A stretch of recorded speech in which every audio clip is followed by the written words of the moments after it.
Great, thank you.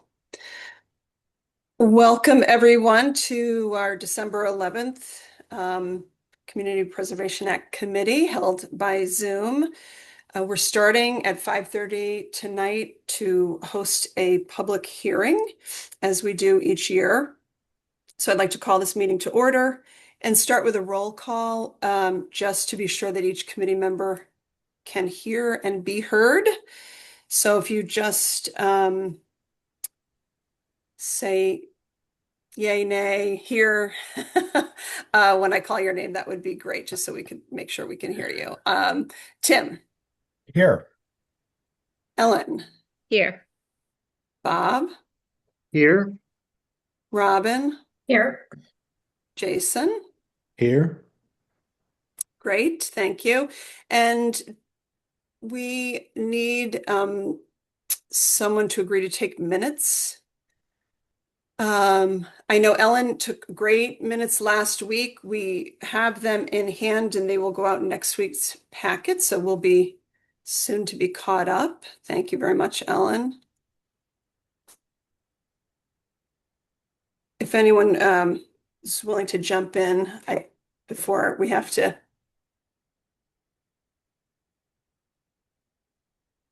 Okay, do I have to request somebody? Let's see, who hasn't done minutes on this call? I think it's maybe Tim and Jason.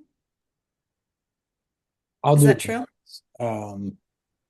Are we doing minutes for the public comment? Do we have to record each person's comment, or are we only doing minutes for the meeting starting at 6? I don't think you have to record every comment. My understanding is that summary of discussion and all votes have to be in the minutes. You could do maybe a summary of how many people. Dave, did you have a different take on that? Yep. If I could, Katie, I think for the public hearing, it's really just, how many people commented, and generally you don't have to take down every comment, but It was held. it'd be more for the minutes of the regular meeting starting after the public hearing is over. Okay. Yeah, just that we had a public hearing at the beginning, and that maybe if you could say how many people spoke, that would be great. It might be good to total if there are 12 people in favor of X or 6 people concerned about Y, that might be good. If there's a theme, yeah. Yeah. Mhm. And it is recorded, so I can send you a link tomorrow of the recording. Yeah, thank you. That does seem to be the easiest way to do it, so you can be listening at the same time. Okay, great. So before we open the public hearing, I just wanted to provide a quick overview of how we're approaching this. I know we have a few attendees already already here, which is terrific. This public hearing is for input. We have this each year, and it often occurs after all the presentations are concluded. But due to scheduling needs and holidays, etc., we're doing it now. And we will have 3 presentations this evening during the regular portion of our meeting.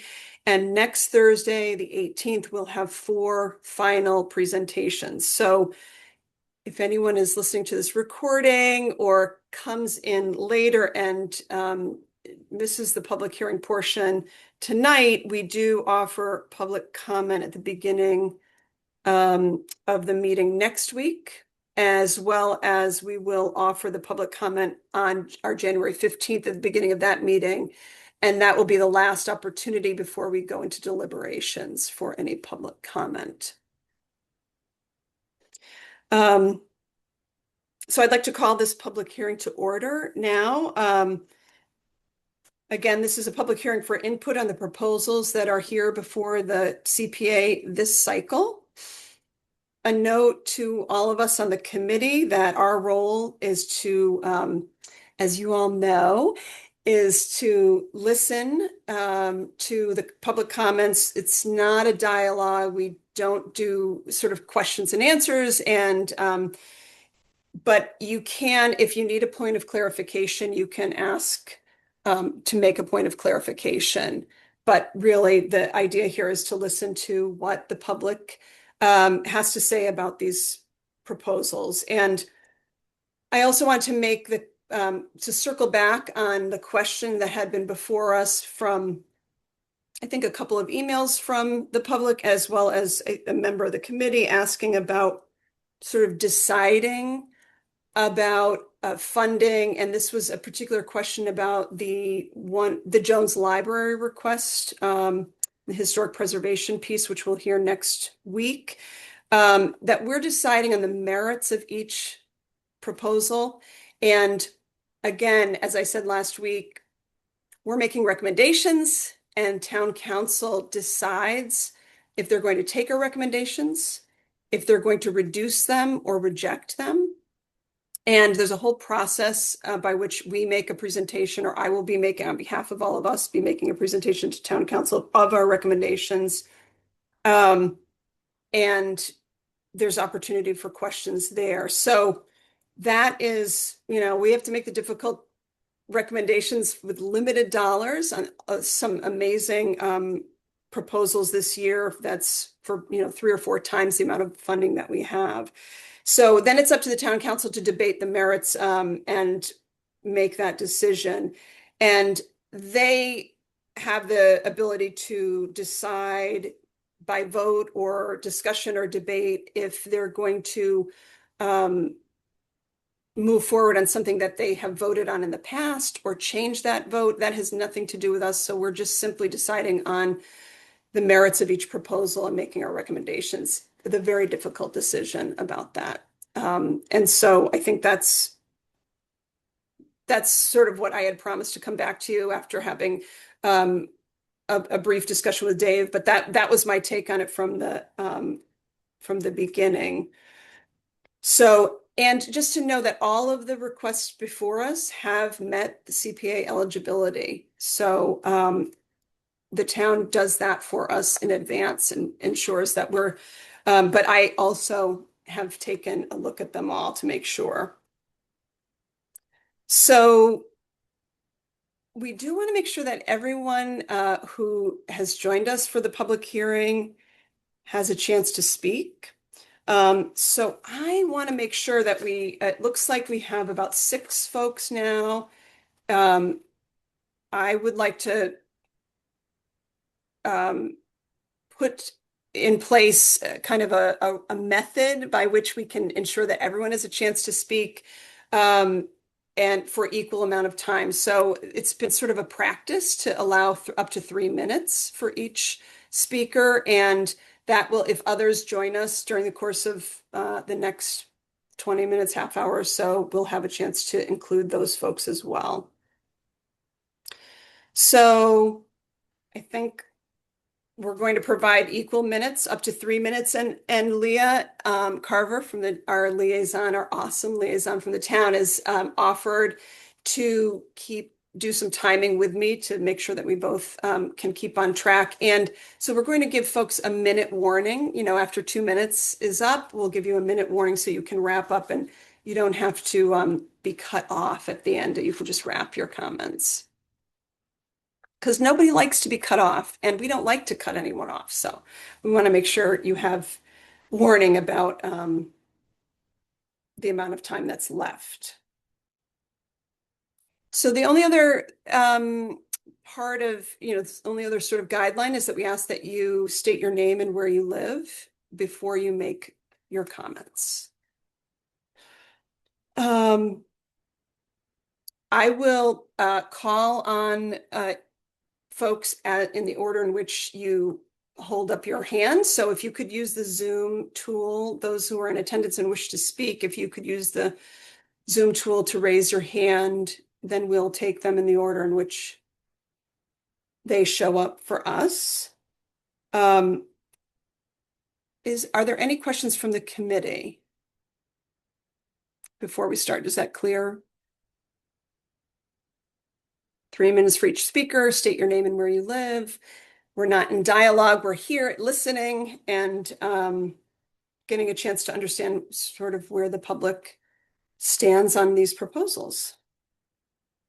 Okay, so Leah, I can see who's in the room, but I can't see whether or not hands are raised. Is that something that you? I don't see any hands raised. Okay, I know a few people are actual presenters, so I'm not sure. yep. Okay, I it don't looks like see any hands. I can see. So it does look like Oh, I have one Maria's now. first. Yep, Maria's first. So Ready? the floor is now open for public comment, and I'll recognize Maria Kopicki. Okay.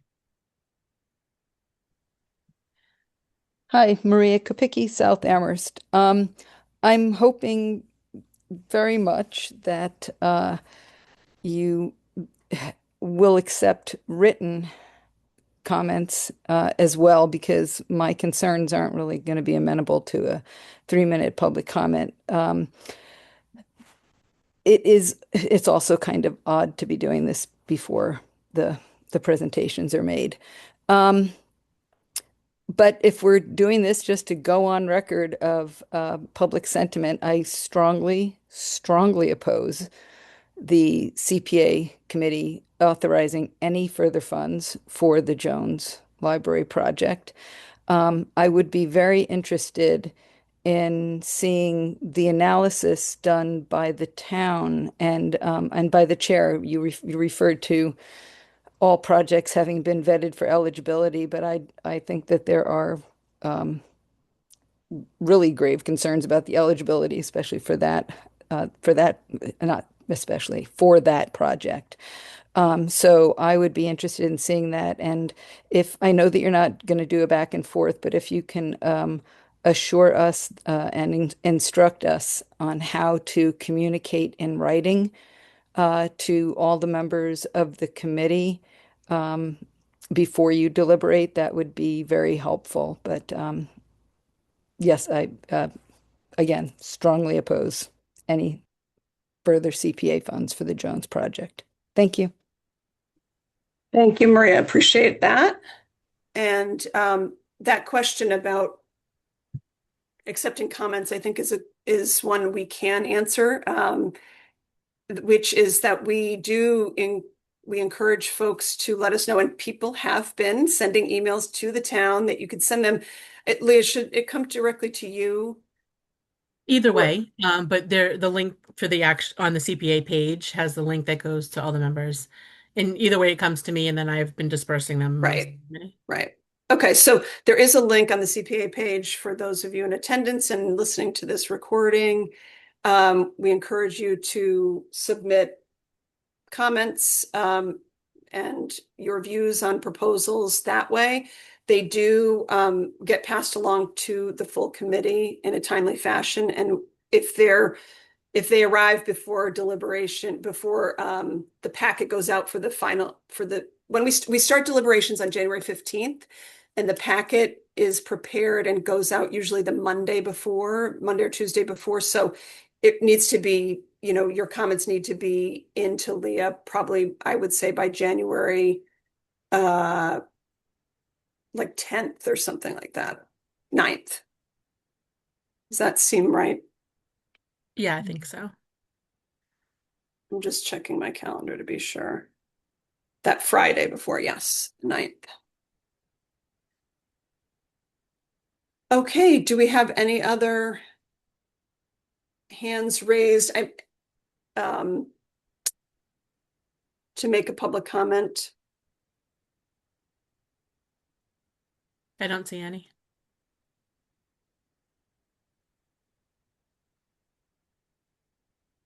We can take a couple of minutes to see.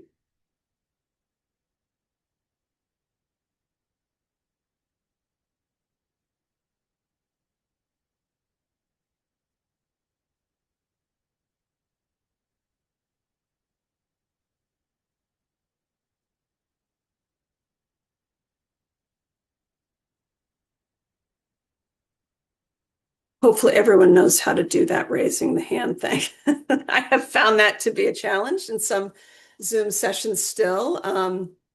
I suppose I could ask people. Do you want me to? Yeah, I mean, sure. Let's see if we can. I mean, because you know who's presenting. Right. So Denise, Yep, I'm here for a presentation. a presentation. Okay, Yep, thank you. awesome. Thank Thank you. you. Um, Carolyn, I don't know if you want to speak. I'm mostly here to listen. Okay. I'd also like to know, I'm not sure what's covered tonight. Is it the recreation proposals? Yes. Okay. Yes. Yeah. Yeah. Just gonna listen. Okay, thank Yes, you. that, yep. And historic preservation is next week. Great. Thank you. Thanks. Thank you. Thanks for being here. You're welcome. And okay, someone listed as BD. Not sure if they're interested.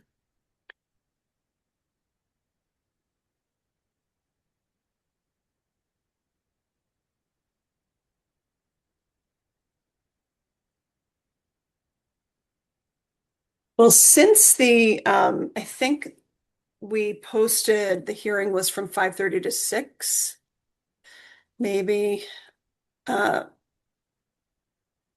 we need just to take a few minutes and see if others join, but, and not everyone is here for their presentations because we have it timed for later. So, Right. Lee, if you could move folks back to however this works. I don't know the magic of this where we have two different rooms, but same room. That'd be great. Thank you.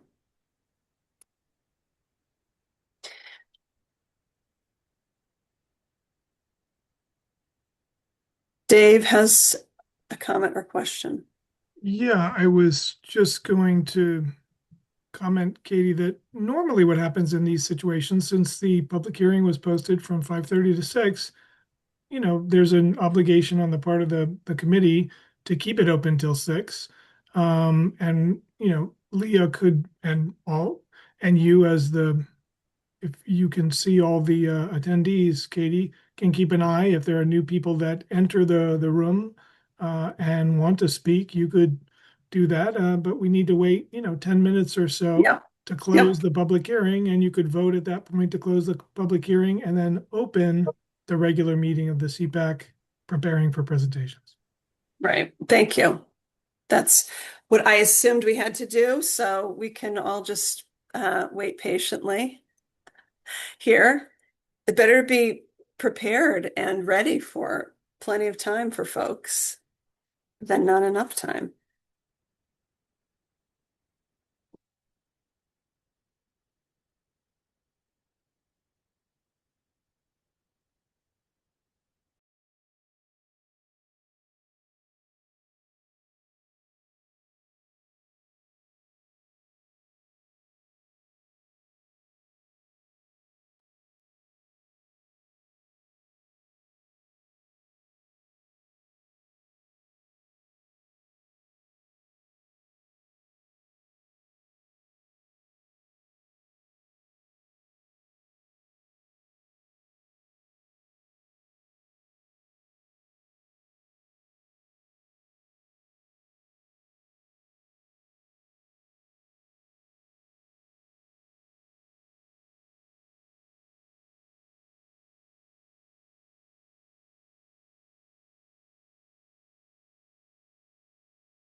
If folks want to go off camera and read the newspaper while Leah and I keep an eye out for folks, that's totally great.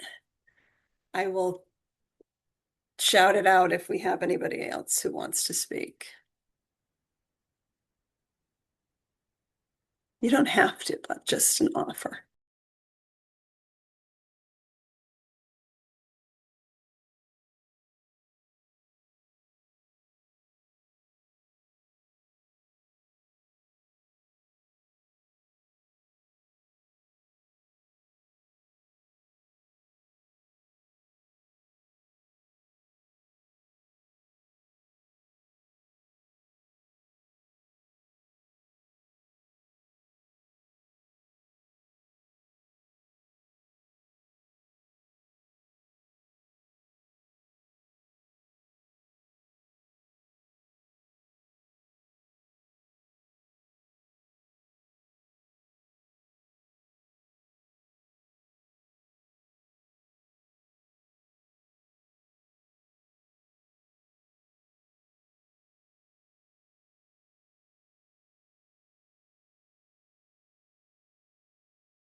Hi, Angus. Welcome. We're we are in the middle of the public hearing, and all those who are currently in attendance who wish to speak have spoken. So we are holding an out until at least 6 o'clock to because that was the public hearing was yeah, noticed it that way. So you have 3 minutes to take a deep breath and unless you hear from me otherwise. Thank you. Yes, you're welcome.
Oh, hey, Jonas. Hi, welcome. We're in the middle of Quiet period. I'm sorry, I was en route from my mom's from New Jersey and no worries. yeah, No, I not spaced. to worry. We're still in the public hearing, but those who wish to speak have spoken. Okay. So Waiting we for, were or yeah, waiting just for others waiting. to arrive.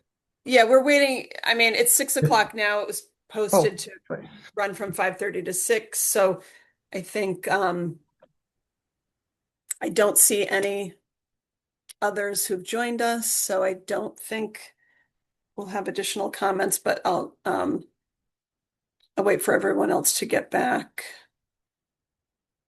on video, and then we can proceed.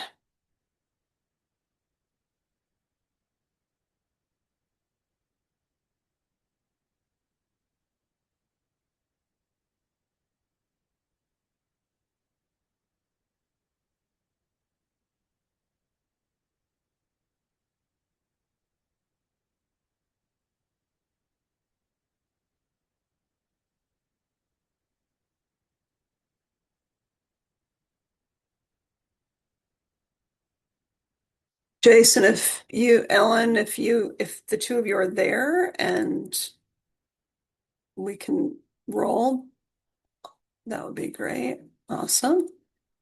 Hi. Great. Okay, well, um, I would entertain a motion to close the public hearing, seeing as we don't have anyone else in attendance wishing to speak. So moved. So move. I got that from Robbins. Do I hear a second? I'll second. Tim is seconding, and any discussion?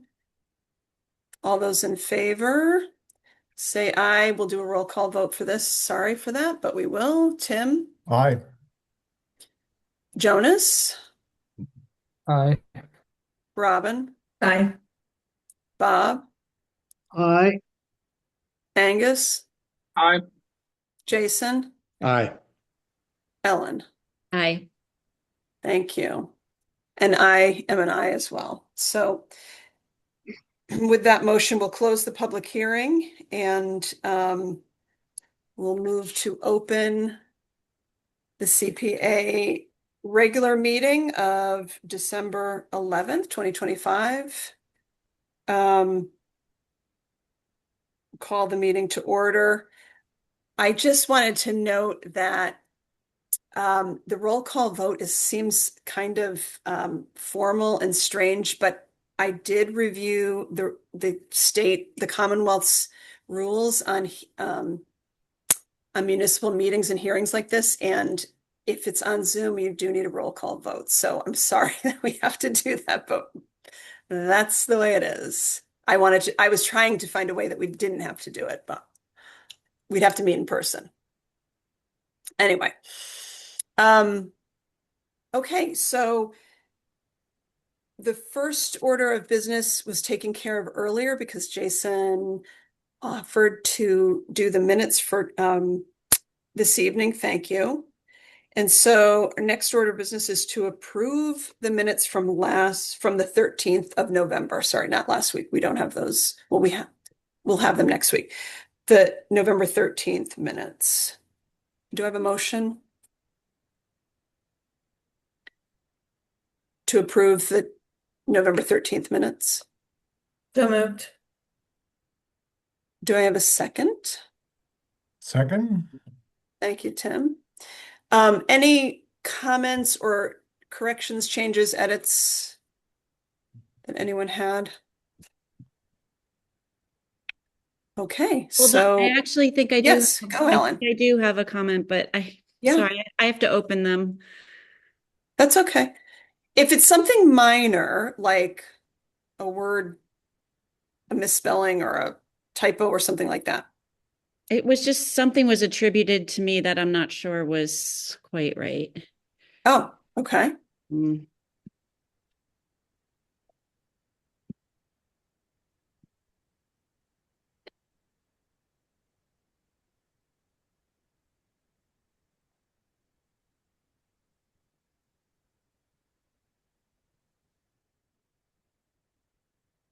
Nope, these are the wrong ones. Ah, sorry.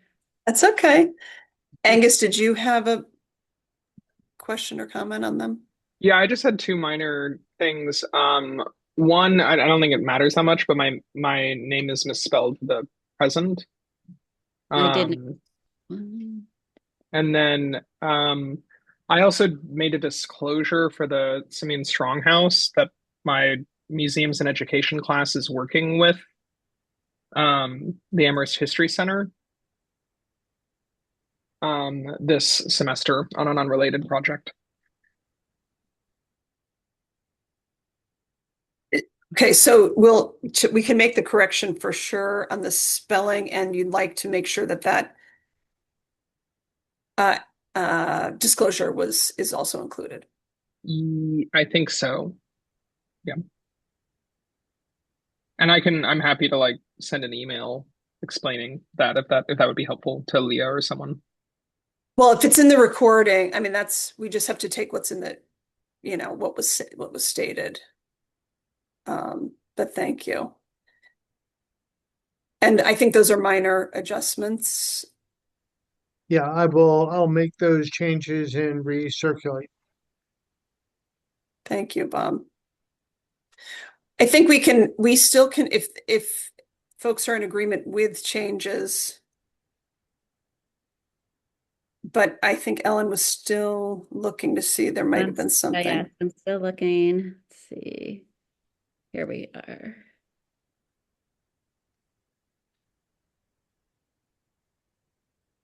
Nope. Oh my God, I'm sorry. I guess it's fine. Well, if it was something that was factual, like factually misstated, we certainly want to change that. But if it's, I put everything in a folder and it's for some, I must have gone into another folder by mistake and I'm doing a search, but it'd be from Leah.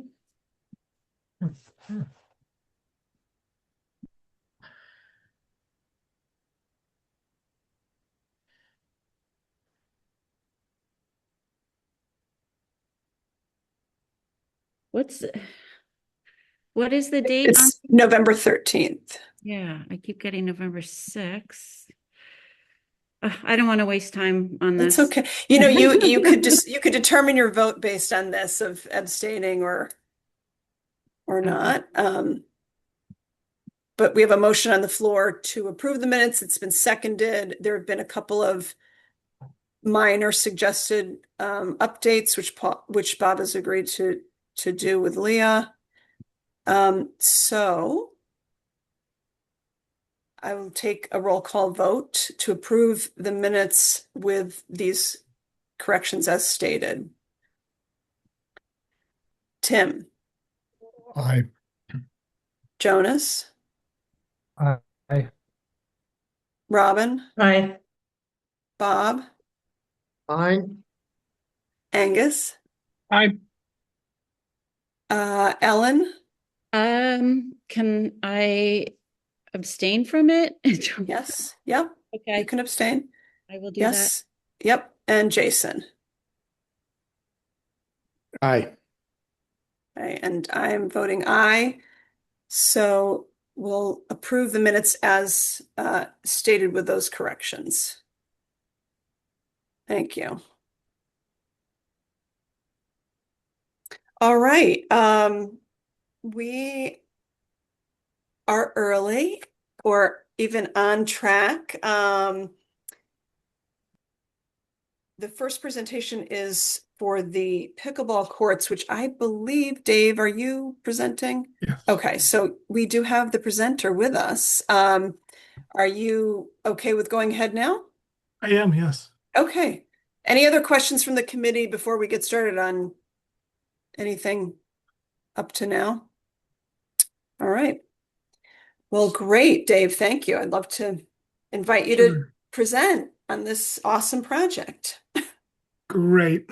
Thank you very much, Katie. I think Leah has a couple of slides or a slide deck she's gonna tee up in a minute, but while she's doing that, it is a little bit unusual. I normally don't present to the committee. I'm usually kind of helping to guide you and also working behind the scene with staff and also many other applicants. This year, because of the number of projects from the town, working with Amy Ruzecki from DPW and Ray Harp, I just decided to kind of jump in here a little bit and take a little load off. Unfortunately, Ray had a conflict tonight, so he can't be with us. So I'm trying to pick up the load a little bit on the recreation side. Amy will be presenting later, and I know that the folks from the skate park will be presenting, I believe, in between. So, and we've had conversations with them. So I'm happy to jump in here and present pickleball. And I think Leah's going to get a few slides up. So great. Let me jump right in. I want to move through these slides as quickly as possible. I think we all know that there's been years of community support and advocacy for pickleball in Amherst. It's no surprise that we're back here after a few years. We took a few years off, regrouped. I want to say that unequivocally, you know, the demand and the interest in pickleball has not lessened at all. It's only grown. So all of us working DPW, recreation, and planning together have kind of said, okay, our original site that we had selected some years ago did not work. So we really want to move forward and explore a site that I'm going to tell you about in a minute. Next slide. So I think you have all of this in, and most of this is a recap of what we presented to you months ago, but just in a slightly different format. The funding request is for $650,000, and the site we're looking at is Groff Park. The team we've put together is the same team. It's the team that we look at for all of these recreation projects. It's DPW, it's recreation, and I kind of bring in the planning staff. And again, there's tremendous support in the community for pickleball courts. No question about that. Our proposed timeline, just quickly going through that, we are committed to doing a sound study out at Groff Park. We know that and we acknowledge that pickleball courts do have a particular sound and noise associated with the sport, and we're committed to working to assess that site and work with the neighborhood to see if Groff Park is the right site for this, and that we can have minimal to no impact on the neighborhood. We were funded in previous rounds of CPA to do some due diligence out at Groff Park. This is to not for pickleball per se, but to look at the whole park. So we're going to be doing survey work, natural resource surveys out there to look at the river, the wetlands, etc. We've started our neighborhood outreach, and we're going to continue that. We were out in the neighborhood in the fall going door to door, and then we had a pop-up event over there where we met with neighbors this fall and walked around and talked about some of the opportunities we have there to improve Groff Park. And we also heard some concerns from neighbors. We want to acknowledge that we heard them, and we're doing our due diligence out there, and we'll continue that this summer, or excuse me, in the summer and spring and summer of 26. We're looking to finalize design if we're funded in summer of 26, and then try to go to construction in the fall and finish up in the spring of 27. Next slide, please. Why pickleball courts? I think everybody knows it's the fastest growing sport in the country. Great exercise. It's inexpensive, so the threshold to start playing pickleball is very low. Amherst has a tremendous demand. We're one of the few communities in the region that we don't have pickleball courts, and we as staff hear from a lot of people about the interest and need to have a few courts in town. I will say that we have heard those concerns, and we have created what I would call a pilot program up at Mill River Recreation Area, where we've resurfaced the 2 tennis courts up there, and we have aligned those tennis courts to be both pickleball courts and tennis courts. And we're trying an experiment up there to see how tennis and pickleball can coexist and co-locate. Despite those efforts, and I think they've been well received, the pickleball community is saying we need more courts than sharing the courts at Mill River. So broad community support. The town were previously funded for $120,000. And in our proposal, you saw that we still have that money available. We will be using some of that money for the sound study. Next slide, please. Why Groff Park? I think it's pretty evident, but I'll just quickly go through.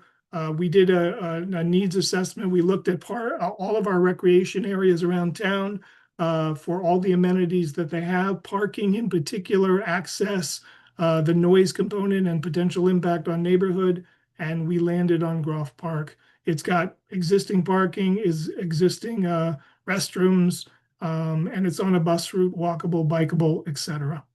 Next slide. We have a concept plan, and I want to be really clear that this is very preliminary. We believe we can create 2 to 4 courts in the northern section, to be determined, northern part of Groff Park. We need to get there to build the courts. And that is the access road you can see on the far right of this slide. We need an accessible walkway, which isn't shown on this plan because we still need to do our due diligence. So that's where this survey work will come in handy. But we also know from meeting and talking with our town engineer that it's feasible to bring an accessible walkway from the parking lot by the spray park and get up to where these courts could be located. Again, this is very preliminary, and it may change based on survey work, on drainage and permitting, etc. All of this would need to go through the Conservation Commission, the Design Review Board, the Planning Board, and I'm probably missing someone in there as well, the DAAC as well. So next slide.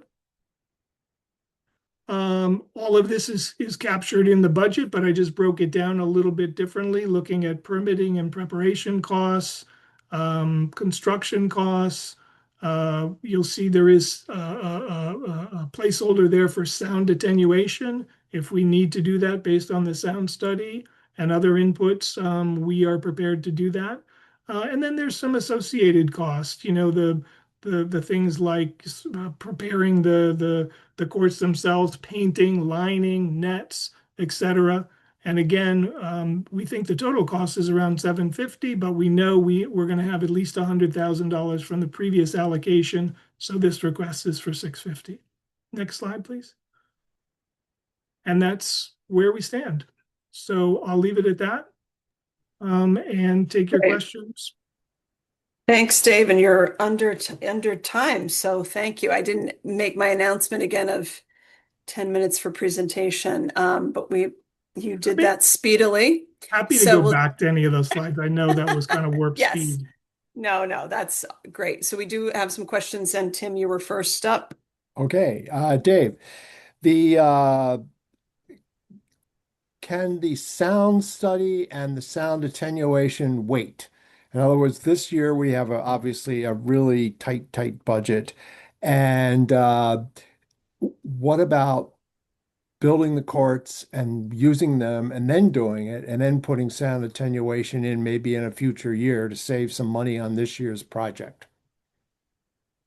Okay, I'll see if I can tease that apart a little bit, Tim.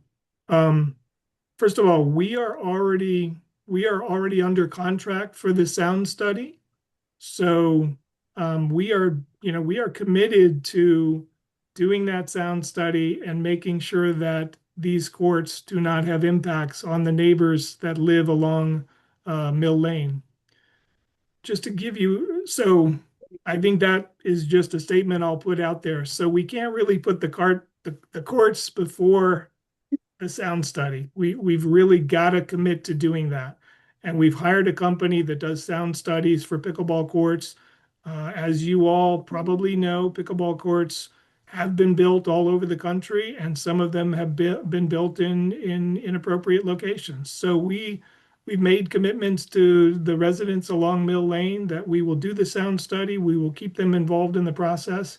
And if sound attenuation is needed, and that can come in different forms, whether it's fencing, whether it's vegetation, whether it's a combination of those two, the distance the courts are from the nearest residence is very important. The proposed location is on the order of 500 feet from the nearest property line. So we're committed to looking at all of those factors in this process. Okay. So I think we've got to do that work. We're committed to doing it. And I think we learned some lessons from our last process. And that's all I guess I can say about that. Just a quick follow-up. How much is that costing the town? I wish Ray were here tonight. I believe it's on the order of about $10,000 to $15,000. I think it's closer to 10. So that's coming out of the original 120, and that's why we know that we're not utilizing much of that previous allocation. Great, thank you, Dave. Ellen. Yeah, thanks, Dave. I have two questions. I was hoping you could explain sort of what you will do with the sound study and its results. So is there like some type of official threshold noise level that you want to try to be under? I mean, I just don't quite I appreciate that you're doing it, of course, and that there are ways to mitigate it, but I just would like to know a little bit more. Well, it's a great question. We're actually learning as we go. We have not built new pickleball courts. As I stated earlier, we have lined the courts at Mill River so that there are multiple pickleball courts there that are shared with tennis. We have had very few, almost no concerns or negative feedback about the use of Mill River, and we've been doing that for at least 2 summers. So There's been very little feedback there, but lots of things can play into this. Topography can play into this, vegetation can play into this. So we're going to be learning as we go with this company we've hired. And I guess I can't predetermine what they're going to tell us or what we're going to learn in that, but they will also guide us if they believe we need sound attenuation. What are some of those options to do that? Great. Thank you. It'll be interesting to see. And all of that will be public, and Yes. we will share it with the community. Okay. Thank you. Do you anticipate that the access road would remain after construction, or would it be demolished?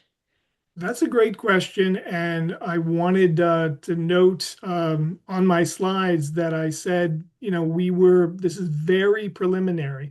It's an approximate location for the courts themselves. I said 2 to 4. I think that's our comfort range. We need to do more work, and that's where the survey work. We're going to be looking at groundwater. We're going to be looking at surface water resource areas, because of course the Fort River is in the upper portion of that slide. We need to stay out of the 200-foot riverfront area for the Fort River. So I think we don't know that yet. There is also the option to try to put parking closer to the courts, which would help us with some ADA issues. So the concept is very preliminary. As I said, we've talked with Amy and myself. We have talked with Ray and our town engineer, and he believes that an ADA walkway can be built from the parking lot, and that's in the budget. Thank you. Great, thanks, Ellen. Bob, you're up next. Yeah, apologies. I have 4 questions. Dave, in the pool house, you mentioned this matching grant, the park grant, I believe it was called, for recreation. Is that something that would be applicable here to match funds for pickleball or not? Yes, absolutely. I mean, a park grant we can apply for park grants for a range of different improvements to recreation areas. So park grants can be used for accessibility, for new comfort stations, i.e. bathrooms, spray parks. We've done that successfully in the past. I think the challenging piece, and Amy will speak to this later, is even in a normal year or a normal period of funding in this country and in this state, we can only get so many park grants from the state. We've been very successful at them. I'm thinking War Memorial Pool, Mill River Pool got a park grant, Kendrick Park got a park grant, or we applied for and received grants for those places. So we have to tee them up in a way that's logical. Having said that, we don't know what the playing field is going to be like with regard to state grants for recreation or conservation. There's a lot of uncertainty right now, and I think Amy will touch on that later, thinking about a park grant for War Memorial. But the short answer is, yeah, we could apply. The question is, what are the higher priorities? We won't get 2 in 1 year, I can tell you that. But you had other questions, Bob? Got it. Thanks. Yeah. Have those Mill River courts been resurfaced with the higher use? Are they brand new surfaces, or are the old surfaces on the tennis courts? We just resurfaced the courts very recently, so we will have more knowledge, I think, in 26 and 27 about, that dual use. But DPW working with recreation just resurfaced those courts, and that was Right. CPA dollars. I believe that was CPA as well. Okay, thanks. And refresh my memory. Did we allocate funds to have those softball fields redone, and has that been done? You are At correct. Groff Park? CPA funds did pay. I believe it was on the order of $80,000. That work has not been done yet, but the upper field at Groff Park, which is on one of the concept slide that we showed, will be redone, as will the varsity field at War Memorial, and then the softball field at Kiwanis Park. All will be done in 26 with CPA funds. My last question, when was the last time the town added a brand new recreational facility from scratch? I know Amy's on this call, from scratch. We did the spray park at Groff Park, which was a pretty big project. That Right, was on great, the order of good. 1.5 million grant funding and Mhm. CPA funding.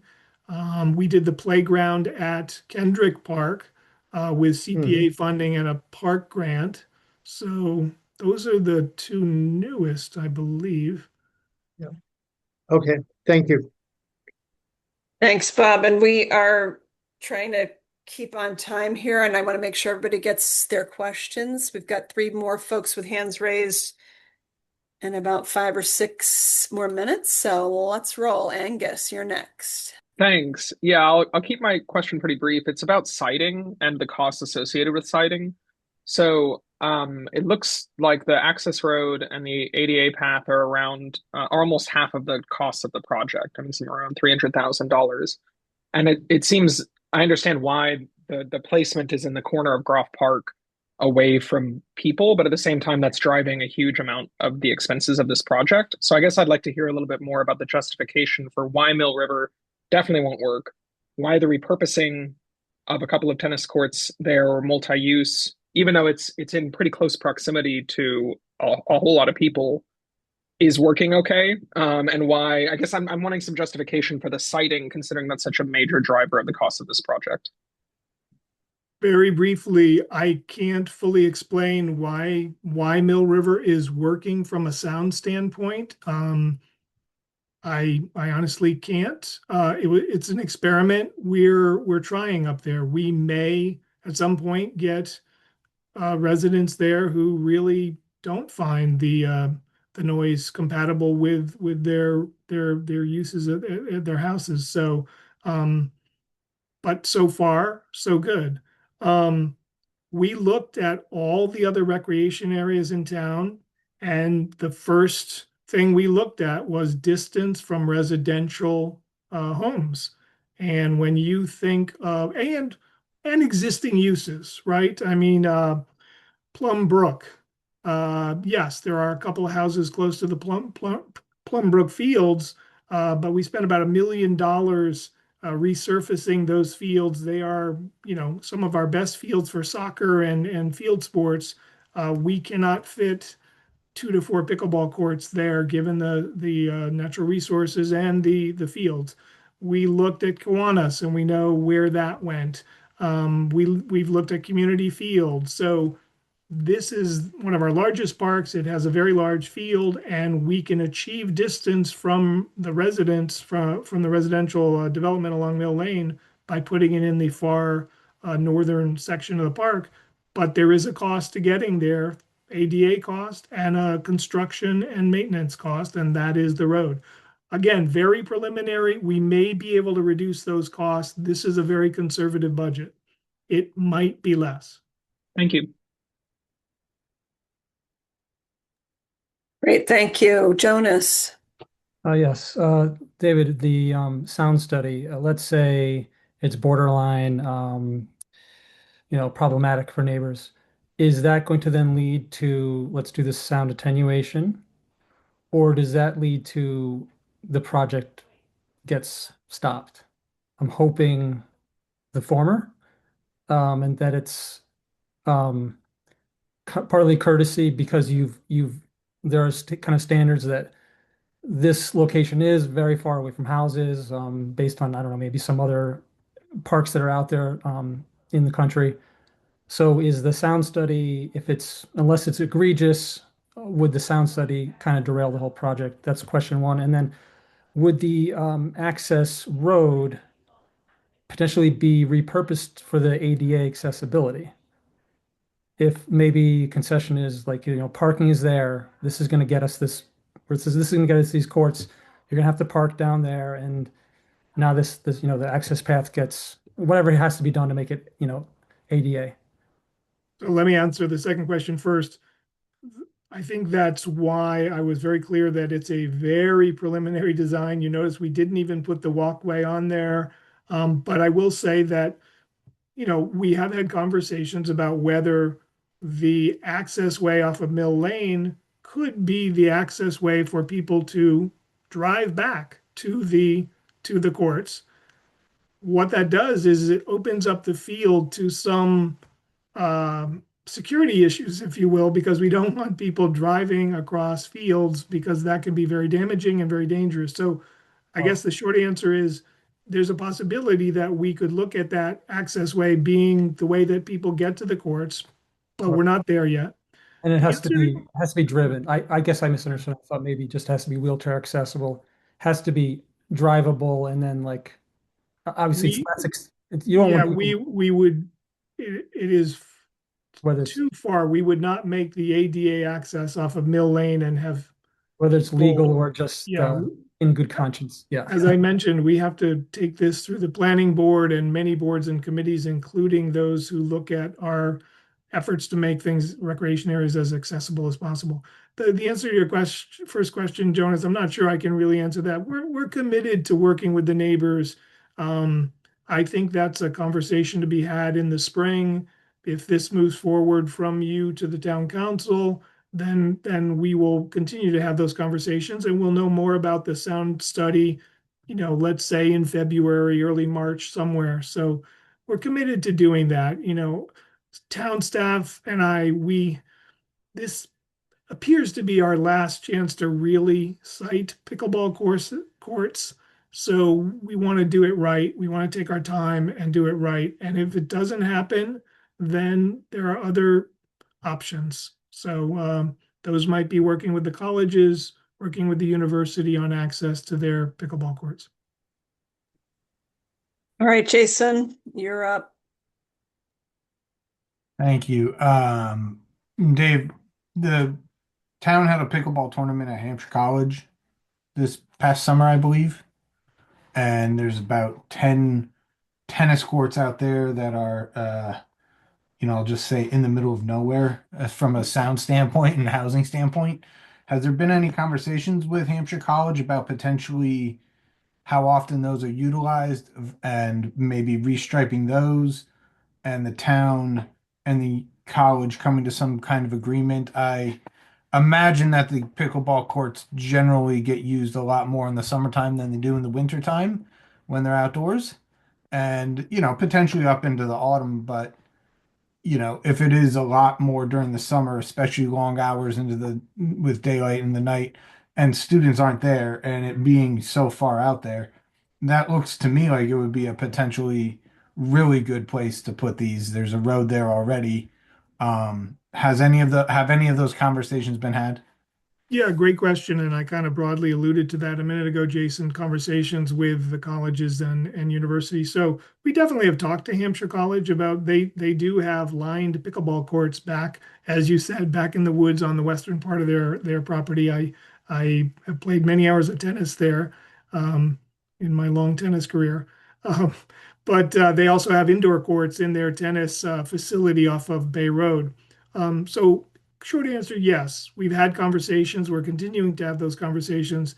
The limitations we face are CPA dollars can't achieve that goal.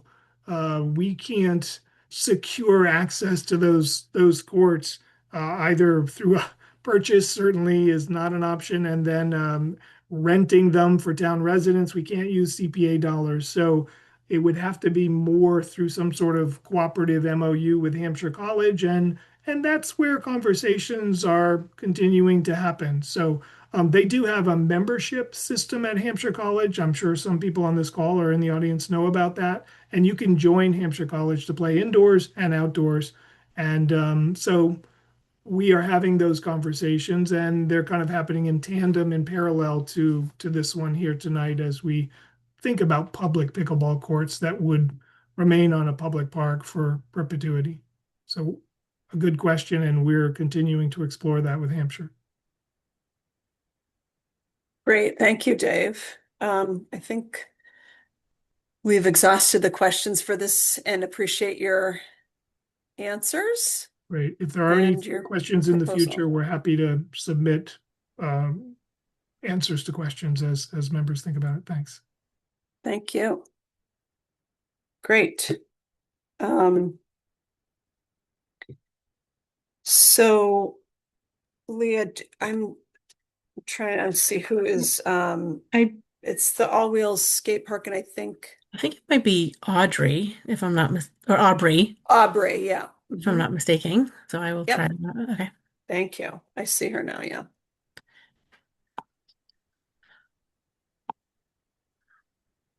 Him, sorry, them. All right, Aubrey, welcome. Welcome to CPA. We're happy to have you here and happy to have your presentation. And I think we were in touch about some changes that you wanted to share to the request. So we'll give you a chance to up to 10 minutes or so to do your presentation, and then we'll have up to another 10 minutes or so for questions following that from the committee members. Sound good? Sounds great. Awesome. All Thank you, right. Katie. Yeah, thank you. All right, my name's Aubrey. I'm representing All Wheels Amherst, whose mission is to create a safe, sustainable, and community-driven skate park that complements existing town recreational assets and becomes a local hub for active play, socializing, and healthy movement. We started as a group of 4 Amherst dads who skateboard together and skateboard scooter with our children, and were surprised that there were no skate parks or any action sports rec facilities in Amherst. And I think that there's nobody to blame for this. Typically towns wait, as we all know, that for some sort of outcry for a facility like this to be created because of the budget. And but because the recreation is often illegal, skateboarders do their best to be unseen a lot of the times. Also, children on scooters and bikes don't know what they don't have, so they're not going to be doing an outcry. We put out a short survey to a group of Amherst parents recently, and in the short time we were surprised by the response and the amount of support. Most people thought that an all-wheel skate park was important to Amherst. Also, most of the respondents were willing to join us in the mission in these various ways, 45 altogether, which was pretty exciting, I think. So before I summarize the proposal, and yes, I do have an updated proposal, and I have links to this links to that proposal I can share. I'd like to summarize or take a few minutes to sort of educate on the hidden need of a skate park in Amherst. Here are national averages. I'm going to use those to show an estimate of skateboarders and BMX bikers in Amherst. So 2.73% of total population in the US are skateboarders, 1.34% BMX bikers. There are many types of wheels who will also use this park. I wasn't able to come up with data for all of them and all these other ones, but in reality, the actual numbers would be a bit higher than the ones I'm showing. There's a lot of kids on scooters. If anybody who's got children, they probably have scooters, and they love these parks, which is great. I'm not going to go through all this. I wouldn't have time to, but I wanted to share this on the presentation so people can go back and look at it. This is all the different activities and using the per capita on a Statista research earlier this year. We could see how many participants there are for the different recreations. And we also did a facilities recreation count using Google Maps. Not fully accurate, but I think we were able to calculate the service population if you were to build a new facility for that recreation. You can see here pickleball obviously needs a new facility, but skateboarding and BMX together over or nearly 1,600 people as you know, a rough estimate. Also, since Amherst has schools, the populations would skew younger as well, so these would be a little bit higher in that regard also. So I think there is a huge need for a skate park in Amherst. I also wanted to quickly mention what a skate park brings to the community. I think it's important, and I'm going to assume everybody already understands all the benefits that accessible outdoor physical activity bring to a community's quality of life. Instead, I'd like to go into and mention two benefits that are unique to skateboarding or action sports that use action sports that use a skate park.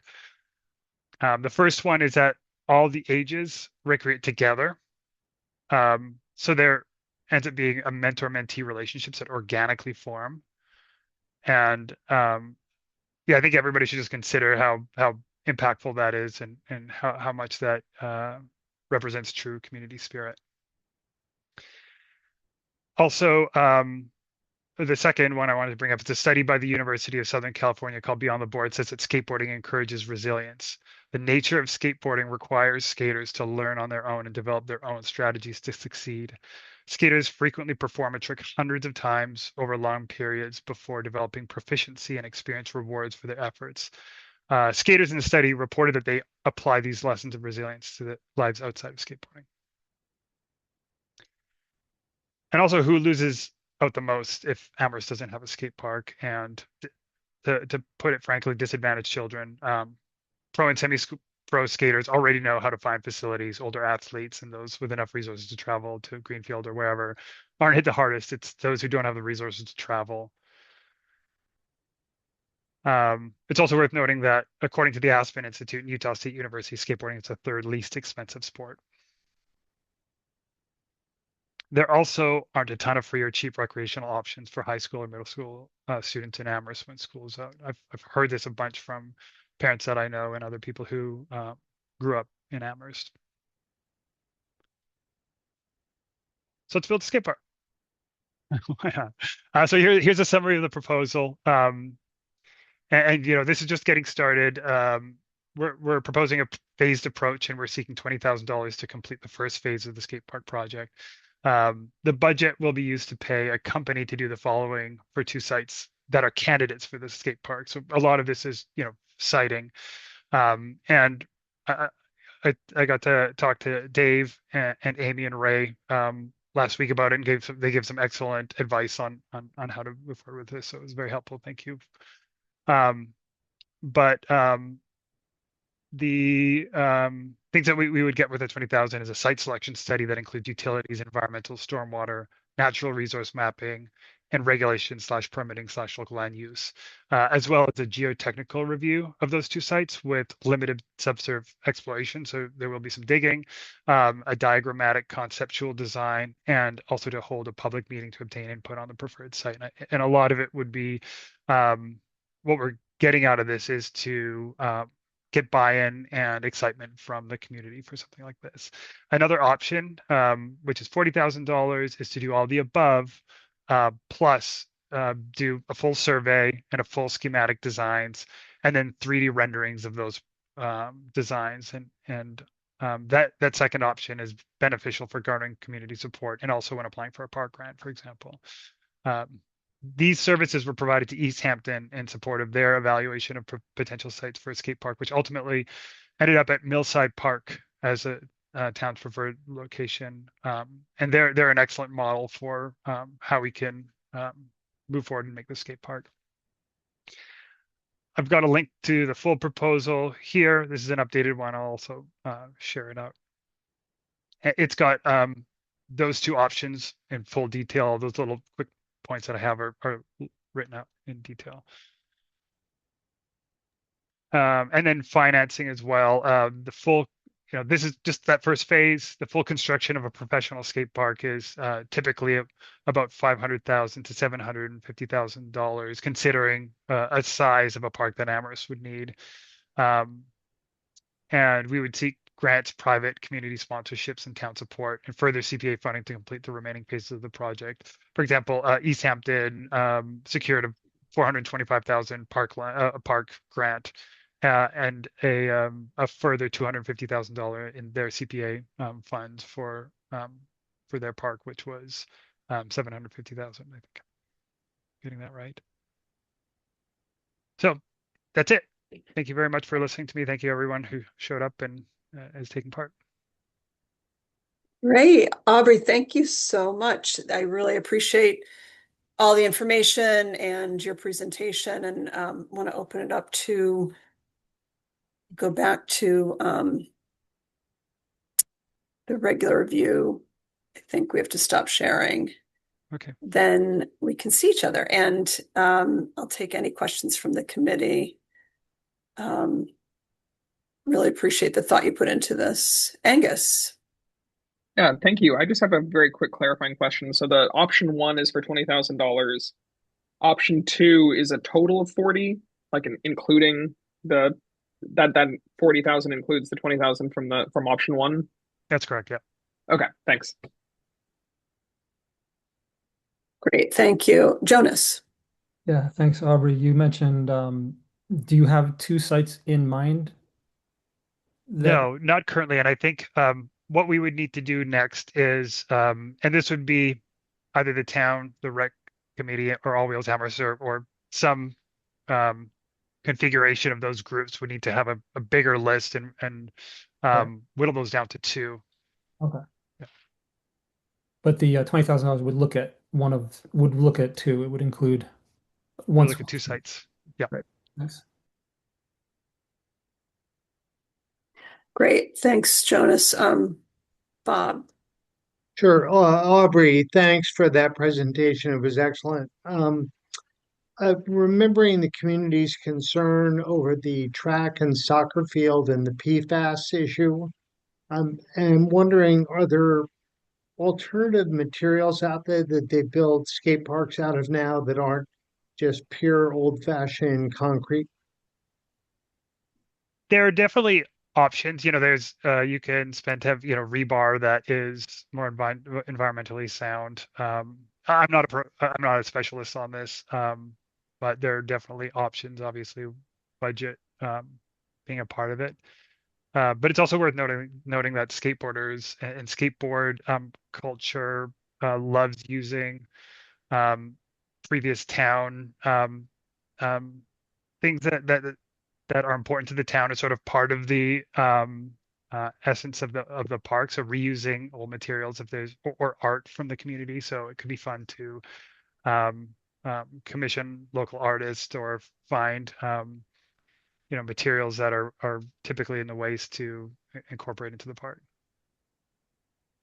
Thanks. Ellen. Oh, go ahead. Thanks.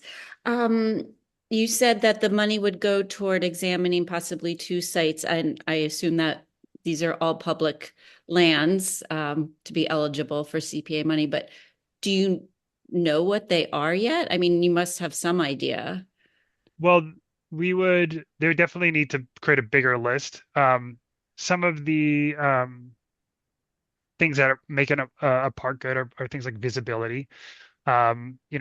Making sure that there's good visibility from a road or street. It's there's been a lot of skate parks made, and it's been proven that crime is lowered.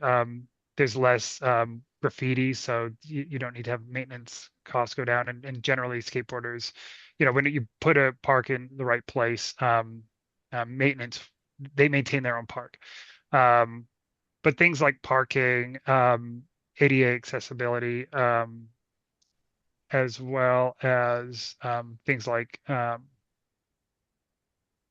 like sound and stuff. The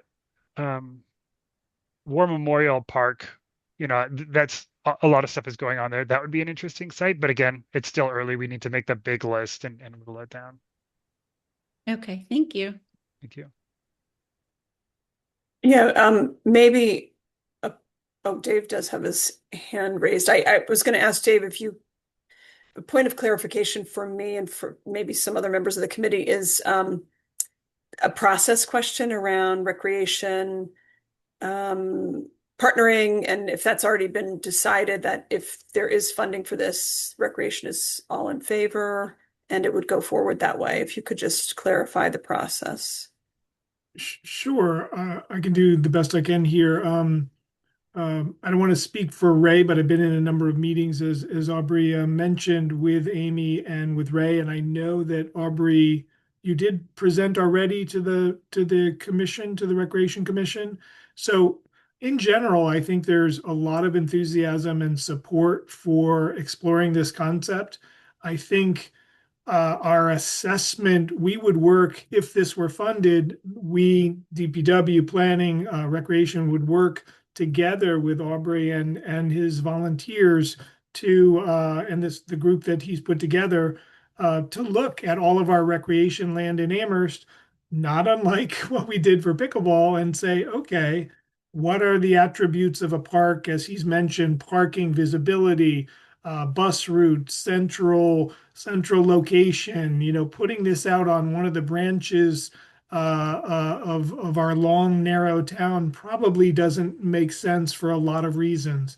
We want this to be, if it's built, to be accessible, to be visible, and make it a place where people want to gather and it's easy to gather. So we would work with Aubrey and his folks to do that assessment, come up with those two most logical recreation areas, and then drill down on each of those. Does that? I didn't mean, thank you. No, that's helpful. I was sort of asking about not the process of choosing, but more about, the partnership between Recreation and the town and Aubrey and that group. And so it sounds like that's already sort of aligned at the moment. Based on I think it is. Yeah, we've had some very fruitful conversations, and I think based on the one we had last week, and kudos to Aubrey and all of his folks, they pivoted from the original proposal, which we had some questions about, to this one, which makes a lot of sense. It is a phased approach, and it made good sense to us to kind of look at a partnership. And Amy and Ray were in that meeting, and I think we all agreed this was a better way to go. Great, thank you. And I interrupted the flow with that clarification question. I don't know, Jason, were you up next or? Yeah, I already had to go, so let Jason go first. Okay, thank you. Thanks, Jonas. Thanks, Katie. My question was really I just want to clarify, in our packets, the original request was 101,200. Now the request is for 20,000 or 40,000. That's correct. Okay. Yeah. And that does happen during this process. Revisions are made. So. Yeah, I apologize for not getting an update to the document sooner. That happened last week, and yeah, we had to pivot quick. No worries. Thank you. Thanks, Jason. Jonas. Yeah, so I'm wondering, you cited East Hampton as a model. Are there things that just you can kind of generally talk to that you've learned, that maybe kind of lessons learned of theirs? Like, because you touched on the sound, and we've heard it with pickleball. I imagine that might be, and there might be some misinformation and about what it's going to be. Personally, I think it probably might bring some energy. I lived in Boston, near Boston College, and the co-eds on one hand were a little annoying, but they also made me feel young. So sorry if I'm editorializing here too much. So I guess the question is, what would East Hampton, if there are things you learned from East Hampton that you could talk to? Well, I think the big one is the process, and I think it's also the various groups that are working on it. As well as Springfield built a park not too long ago. So there's sort of a really nice progression. Skate parks have come a long way. Every skate park is totally different. For example, Northampton has a skate park, and the best practices have come, they're becoming widely known. And so parks are getting better and better, and they're becoming more accessible. They're becoming quieter. skate parks typically have a noise threshold of which is I have here 65 to 71 decibels, which is in between conversational speech is 60 decibels, normal street noise about 70 decibels. So they're relatively quiet. I know we all have heard skateboards go by on street and they make that loud sort of jet engine noise where those wheels aren't typically made for the rough concrete on the ground. And so they're quite a bit quieter in a well-built, well-designed park. That's just one example, the sound, but also things like I mentioned earlier, like visibility. Typically skate parks are often hidden somewhere because they thought that was a good idea, and that turned out to be a terrible idea. Really close to things like, splash pads and kids parks. That's what Springfield did. A lot of times it's families visiting them and having everybody to be able to recreate together has turned out to be super positive. Great, thanks. Great. Thank you. We're right on 20 minutes there. Aubrey, appreciate so much your presentation and your the adjustments you've made and the answers to all our questions. Well, thank you so much, Katie. Thank you, Thanks everyone. thanks for taking the initiative. We love to see that. Awesome. Great. Okay, so I think Amy's here for the War Memorial Bathhouse. I don't know if anyone else is, but I think that's our next and our final. So.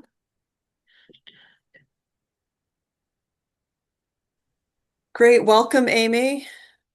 I see your name. Haven't seen you, but just mentioning again that we have about up to 10 minutes for your presentation, then another 10 for questions, and we're happy you're here. Welcome. Hi. Thanks, guys. Hi. This is actually, I'm swimming in time now because I thought that I had 5 minutes. So, well, I have no idea why I got that in my head, but that's okay. So I will try to keep this brief. So if I'm able to share a screen, I'll also note that Denise, who is our aquatics director, is here, and I don't know if it makes sense to bring her on the panel because I think she can offer some great context as well. Yeah, please do.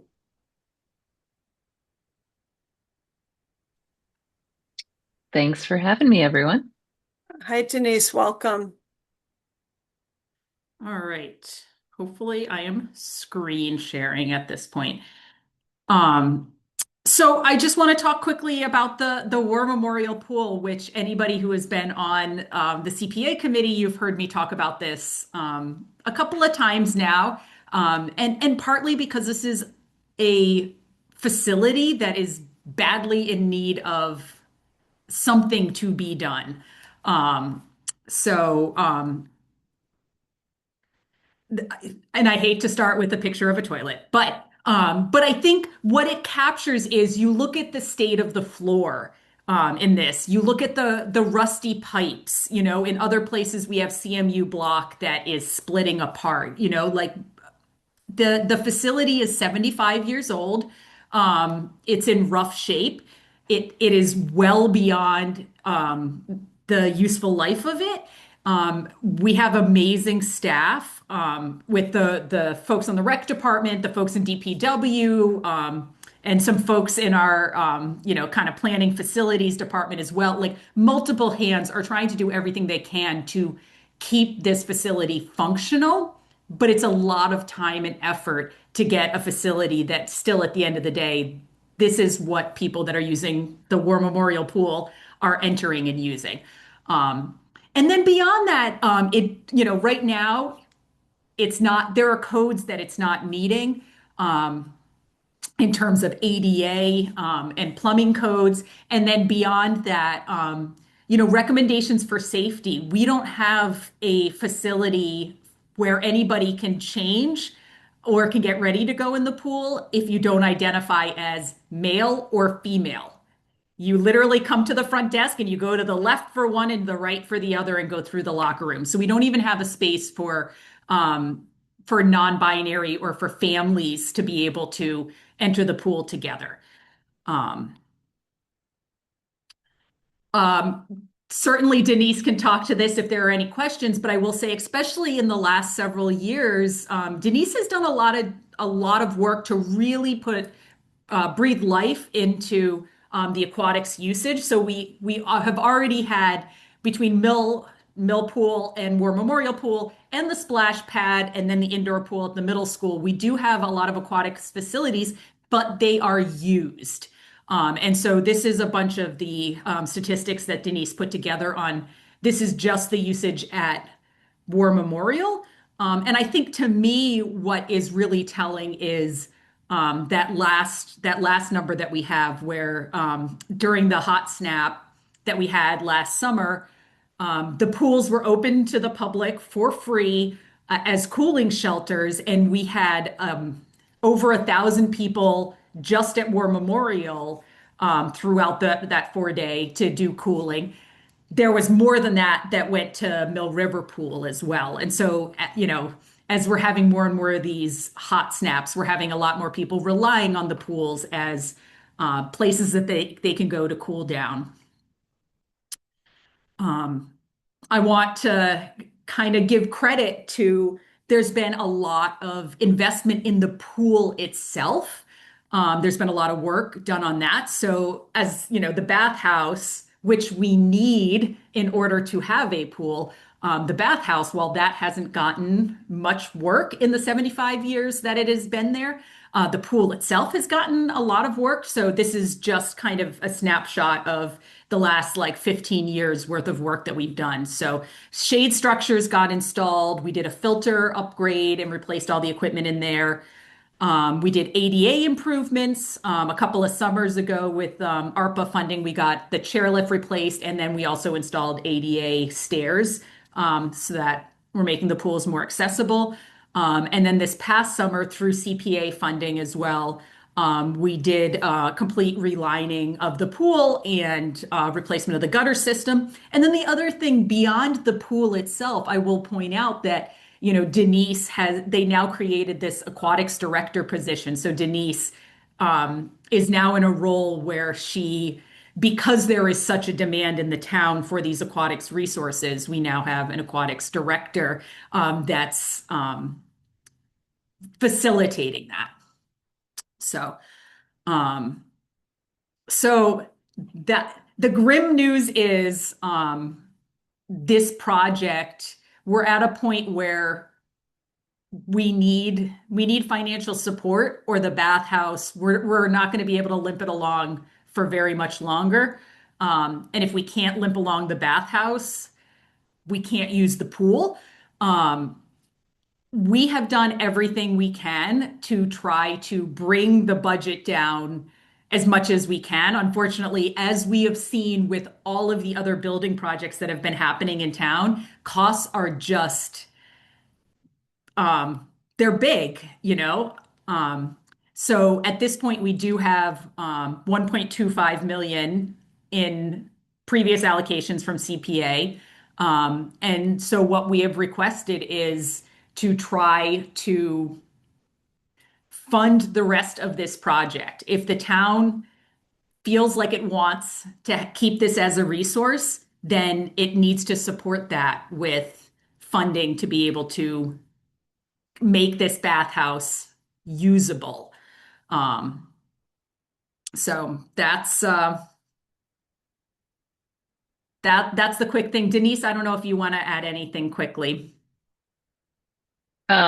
No, thank you, Amy, so much for putting the slides together. I'm just happy that I was on the first slide in my swimsuit. So I'm happy to end with some of the kids that I coach for the United Swim Team on this question slide. So I'm happy to answer any questions and fill in any details. Great. Thank you both so much. I appreciate it. And so, Amy, if we could just stop sharing, then we can, yeah, that's awesome. If we need to go back, we can do that. But give the opportunity for committee members to ask either or both of you questions now, and we'll start with Ellen. Yeah, thanks so much, Amy. That's great. Can you just remind me what the 1.25 million from previous CPA allocation. What was that for exactly? So that was in previous, we were hopeful. I mean, I'm going to be honest that a year ago, when we were asking for funding, we were hopeful that we could be going after grant funding to fill the gap. And we really wanted to try to have CPA funding, potential for some other grants, potential, just we wanted to bring stuff together. We're seeing the grant landscape change in the last year. There's a lot of things that are changing that. And so anyway, that 1.25 was hoping to get us to a point where we would have the sufficient match so that we could go after some of those grants. So that's why in previous editions, that's what we wanted to get to. With what has changed in the last year now, we don't want this project and the success of it, the viability of it, to rely on a grant or not. And so we still intend to pursue grants as much as possible, but we can't rely on that. I don't think we can rely on that as much as we were hopeful to a year ago. Okay, thank you. Ellen, was your question, that previous funding was for the bathhouse? Yes. Right. Yeah, just to be, we had also, I think, maybe CPA funds went to the ADA, the lift a few years ago. I think there might have been something for that. The relining and the gutter system, that was a CPA The gutter system, okay. from a couple of years ago. Yeah. But the what's been allocated, the 1.25 is been recommended from CPA, approved by town council, and is waiting for the project to launch, and the project can't launch until it has full funding or close to it. Is that summarizing it, Amy? Okay. Yep. Ellen, does that answer your question? Yep. Okay. That's my exact question. Thank you. Okay, great. Yeah. Tim. Yeah, that was actually my question. That money has not yet been spent, right? The 1.25. Correct. So that and whatever balance comes up to a total project cost of, what was that? I don't have the slide in front of me, the 2.8 or so, or what was the total number to do the bath? That seems like a big number to me for redoing a bathhouse. I don't understand why it's so costly. So that's number one question. Okay. And I guess the number two question is, if the bathhouse isn't open, the War Memorial Pool will cease to be available to Amherst citizens. So any swimming option would be up in the north part of town, correct? Correct. I see Okay. Dave has raised his hand. So Dave, I don't know if you want to speak to either Yeah. of the questions. And I guess the town question is what's the value of having two swimming facilities versus one? What with budget concerns throughout the town. So, okay, thank you. Okay. So Amy / Dave, if you wish to speak, I'm happy to have you join in. It does feel like we need to replay the tape recordings from the Zoom recordings from previous conversations, because both of these questions have come up. So I think it'd be useful to do a quick rehash and summary since we're new members, etc. Maybe I could. I know you have other questions, but maybe a quick recap on that, just for the people who are listening in the audience too, because they may or may not have read the proposal that Amy and Denise put together. But I just wanted to remind the committee that the previous iteration of this was actually a $4 million proposal. And we went out and that got some feedback in the community, and given all the other capital needs that the town is facing right now, talking with Paul Bachman, our town manager, and some feedback from the town council, we went back, as Amy indicated earlier, with our wonderful designers and really redesigned. And to Tim's earlier point, I want to mention, this is a brand new building. This is not $2.8 million to rehab the existing building. This would be a new building, hopefully on the east side of War Memorial Pool. That's the preferred location where the old basketball court is, which is probably as old as the bathhouse or thereabouts. So it's a new building for 2.8 million. And so we when we got the feedback on 4 million, and that was not the Ferrari of bathhouses, I can tell you, it's just the escalating cost of construction.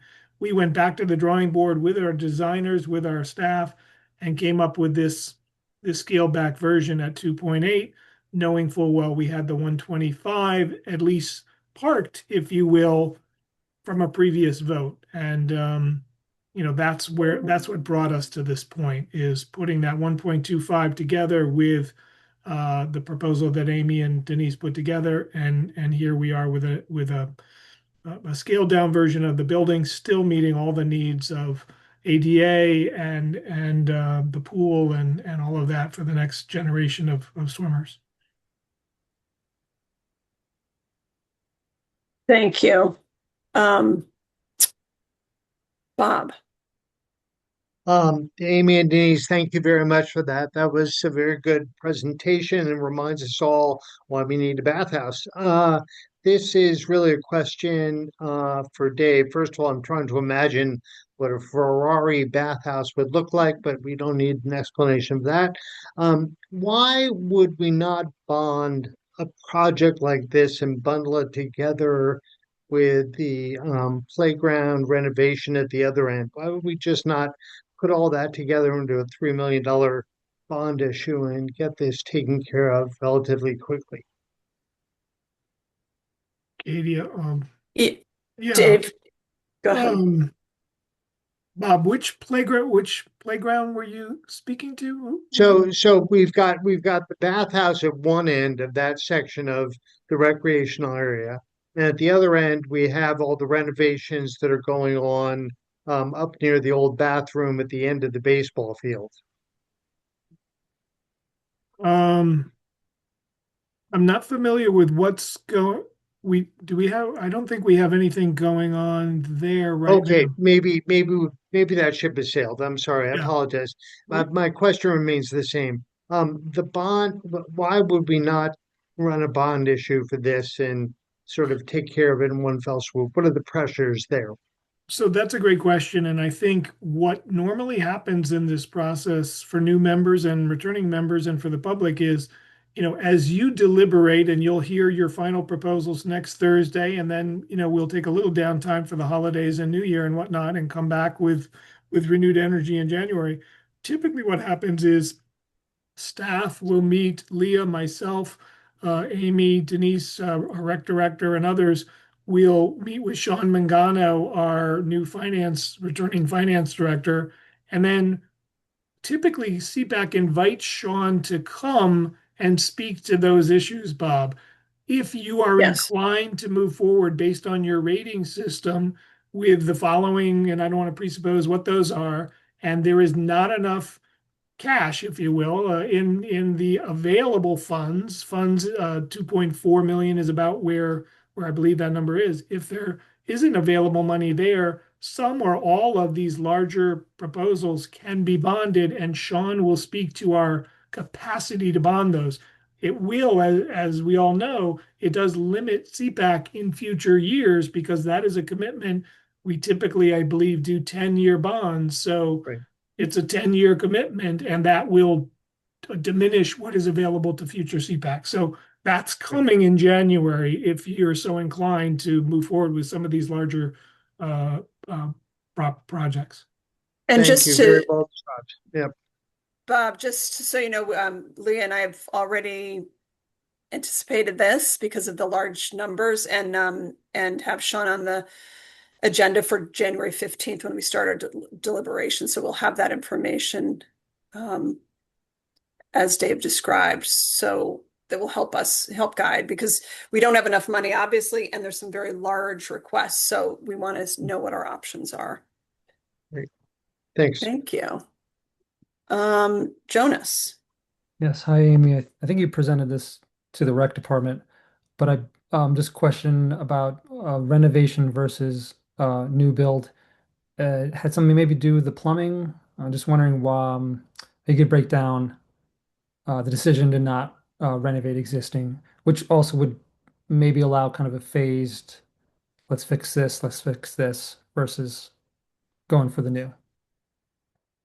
Yeah, I mean, renovating the existing, that is something that we looked at really carefully because it seems like something that would be a cost savings. Um, it does, cost wise, as we looked at it, it does come in just a little below.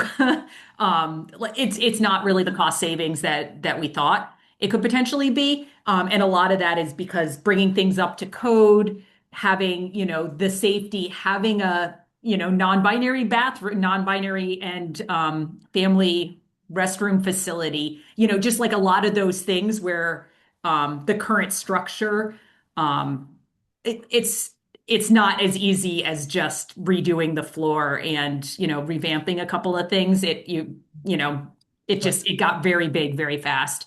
There's also a couple of issues with the foundation of the building. And so certainly there would have to be some work below, as well.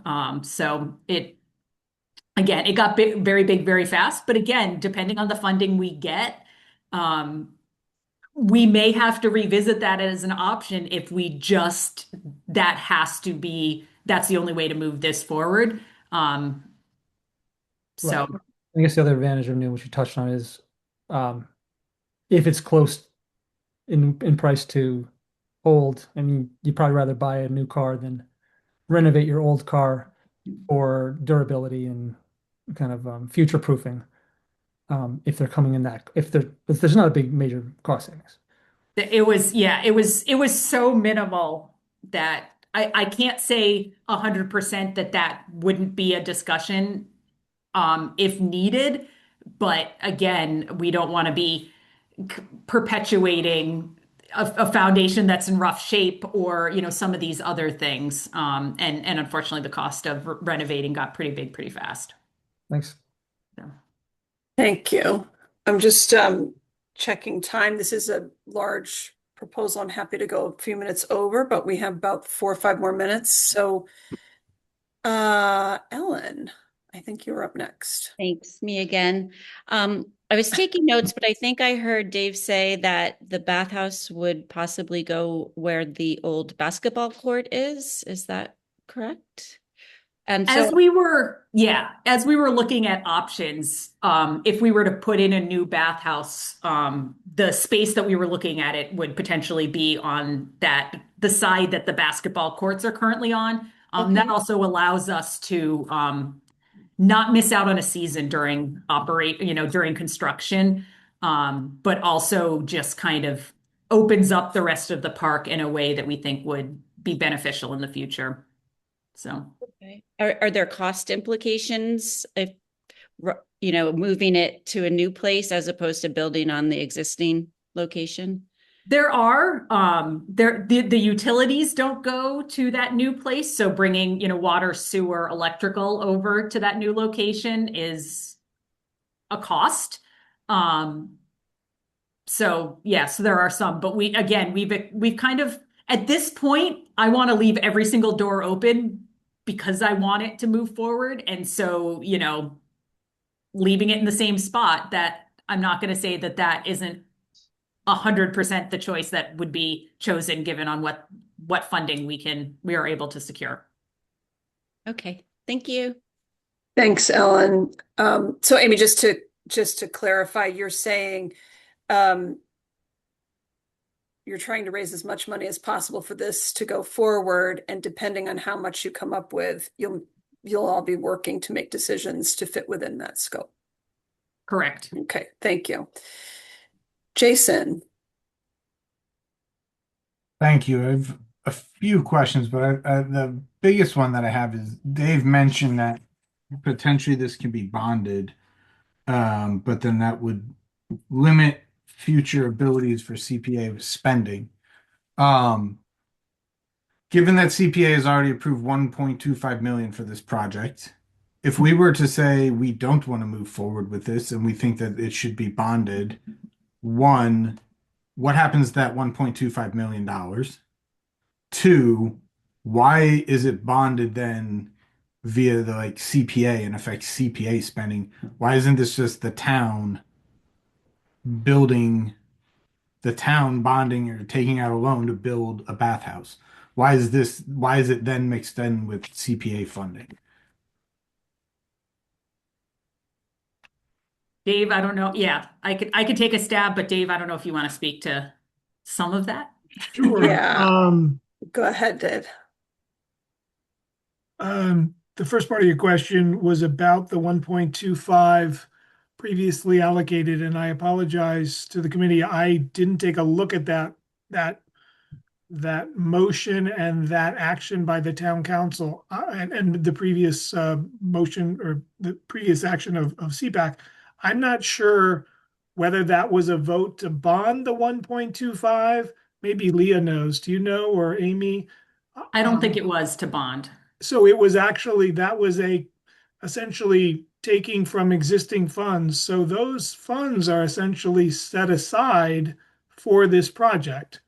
If it happens, that was not a bonding authorization. Yes. So if this project doesn't go forward, Jason, those funds could be used for other projects. So that was one part of your question. The second part was, why doesn't the town just bond this and take it off of CPA? Did I capture that, Jason? Yeah, Yes. essentially that's like, why does it So- become a CPA thing? Yeah, so that's kind of an age-old question. I mean, CPA was created to fund good community projects in the four categories. And that's been in place for, since about 2000, when we approved the CPA back in 2003 or so. So the question always becomes, well, should this be on the town capital plan, or should this be on a CPA project?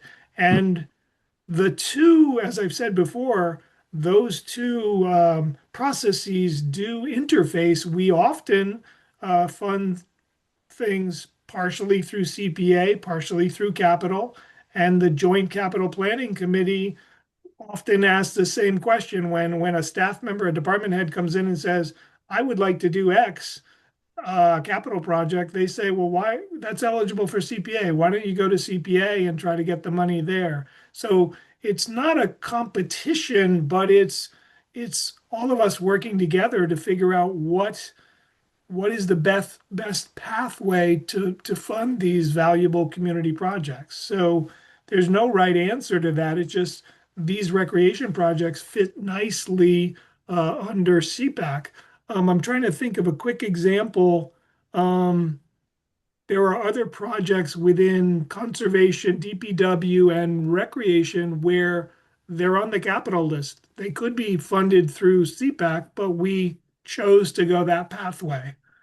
So I think when Aaron Jock was here, you asked, well, somebody asked, does the capital plan fund conservation? And yes, every year, there's 25,000, 50,000, something like that for bridges and improvements there. So the capital plan is doing some of the heavy lifting, and then CPAC does the rest. Yeah, so as a follow-up, and that question about the trails is a good one. Holistically as a town, right? All the taxpayers are paying, regardless, taxpayers are paying for this one way or the other, right? We're building projects, and then we don't seem to be actually planning for their maintenance and what they're going to actually cost.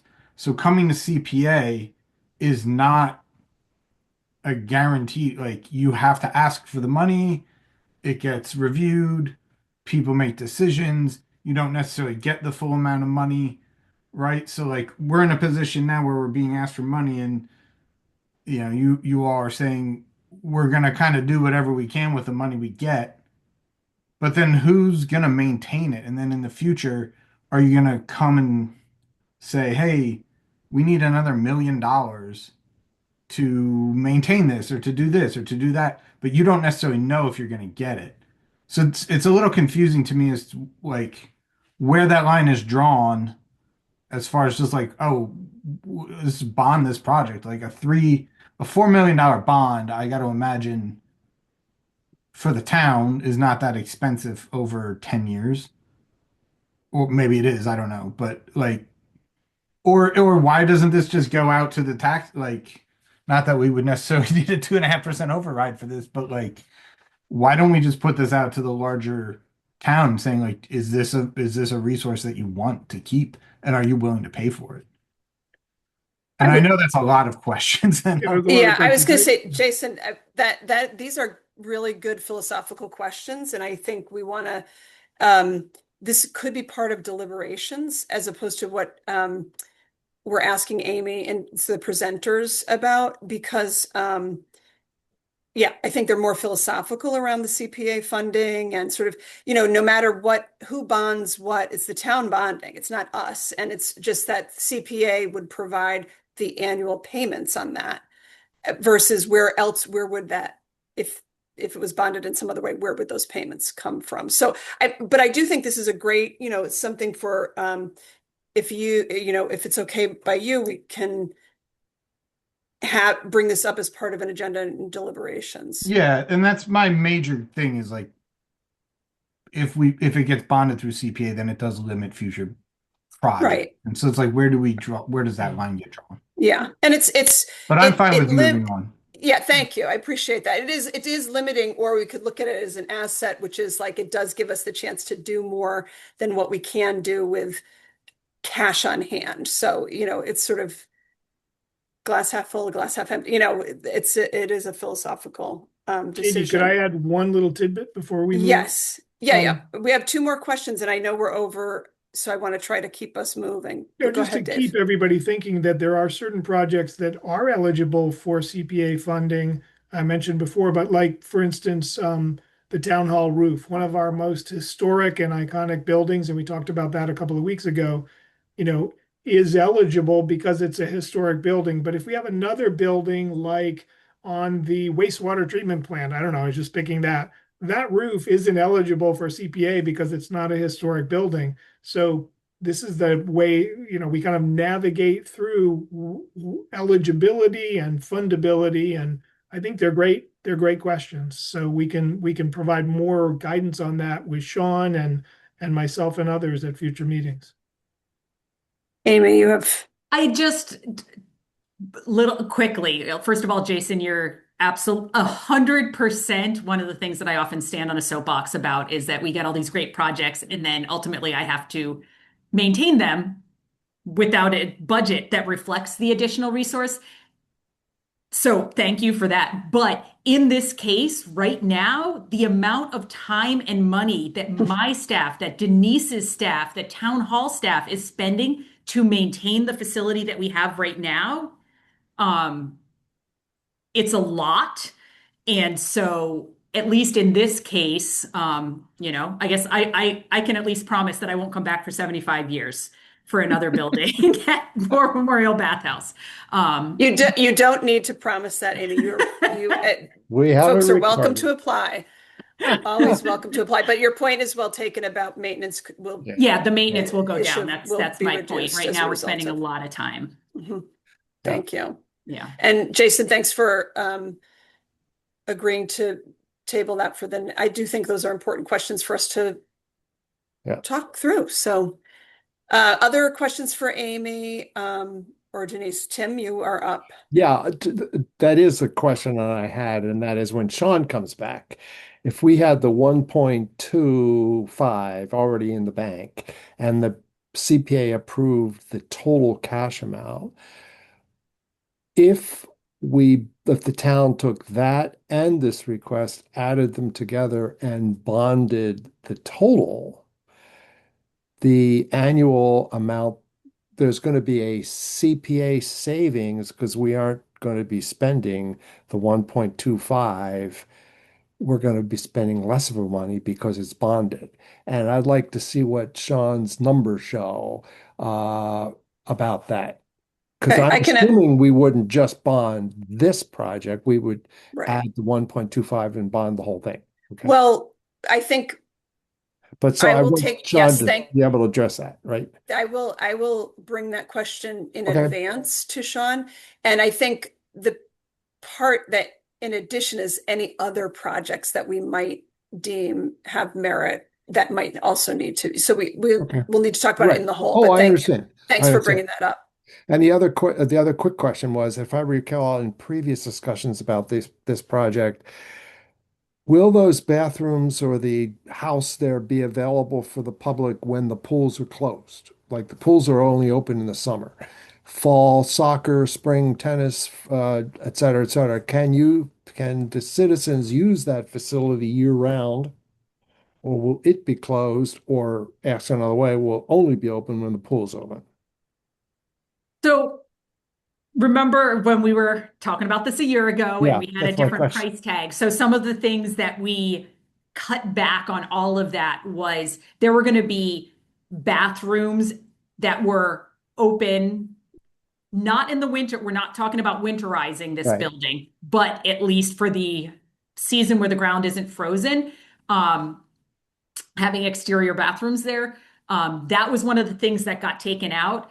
That being said, the design currently shows the bathrooms that are used for the pool could be left open to the public when the pool isn't in use. Like it's people come to the entrance, pay or check in to go to the pool, go through the bathhouse, have access to the bathrooms, that sort of thing. So that's the one thing is when the pool is open, they wouldn't be open for general use. But the fall and spring, currently that's what we intend. Possibility. Yeah, is to have that available the rest of the season. So thanks. Thank you. Thanks, Amy. And Jonas. Yeah, so this is seems like it's been long in the works. You've shown it's in demand. It's used in the town. And so we're looking at this against other proposals to build new to serve a demand that we think is there, but we now have something that could be saved that's proven to be in demand, and it needs TLC and some investment. I'm just wondering, I guess more that it's not a question yet, but I guess the question is to David. What's the temperature, if you can give us within town council or other committees of like the importance of, I mean, this is right here, we see it. It seems like it's a need. Is there impetus behind that from the town to say like we really need to fix this? Plus, it's been a historic asset that might just go away if Amy's predictions are true. So I'm just wondering, like it feels like an almost game of brinksmanship of like, well, if Amy doesn't get what she needs, eventually that's going to go away, but we'll get the pickleball court. And I just wonder how that all gets worked out behind closed doors. I guess I'll never know because it's behind closed doors. No, we do. That's a great question. And Dave, you could expand on what you were describing before about what we usually ask you to come back to us with sort of a ranked, ranking the projects, because there isn't almost ever enough money. Sometimes there is, but that's one thing that we've asked the town, Jonas, to help us better understand. Yeah, just and I know Jonas well enough from attending lots of rec commission meetings, but no, appreciate the question. And whether Amy makes a presentation or Denise or Ray or myself or somebody from our facilities department, we're all working together. We all care deeply about these projects. So, just wanted to put that out there. This is a community question, right? I think Tim mentioned it earlier, referred to how much do we value having two outdoor public pools? And that's the fundamental question here. So I think I don't have a crystal ball. I think we'll, working with Sean and other staff, we'll come to you with, as we always do later in the process, as you begin to rank the proposals and we see where you're going. There may be some that you say, well, that's not ready for prime time, come back next year.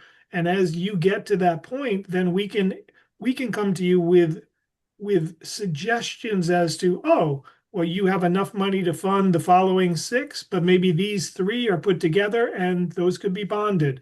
If you don't like that, we could come up with another option for you. So that always happens, and we'll look to do that with you in January. But fundamentally, it's gonna, if you recommend it to the council, then it's a whole nother process to see whether the council believes that this is an important project to fund either through bonding or through available cash CPA reserves, if you will, or CPA funds. So I think that'll play out. And as you've gotten lots of feedback from people who support War Memorial, the council will also get feedback on various projects, up or down. Yeah, thanks, Dave. I was going to add that, Jonas, you'll see that you're getting and will continue to get forwarded letters and emails that we're receiving for and against different projects. So that's another way to sort of test how the town, understand how folks are feeling about it. And Dave just pointed that the town council has the same, they get the same kind of public comment to I will help. say, back in 2021, pickleball, I'm quite sure, received more supportive letters to you and the council than any other CPA project in the history of us having the CPA. People really care deeply about pickleball. So yeah, we were inundated with, which is great. I mean, it is one way for us to hear from folks. So that was helpful. All right. Well, I think Amy and Denise, thank you so much for your presentation, for your work. We really appreciate it. Appreciate you. You. Yeah. Thanks for being here. Wow. Great questions, everyone. And food for thought. I have a couple of items here for me to move forward on the agenda around some of Jason's questions, but also Tim's question around the bonding piece. And so I'll follow up with that. Anything else from committee members?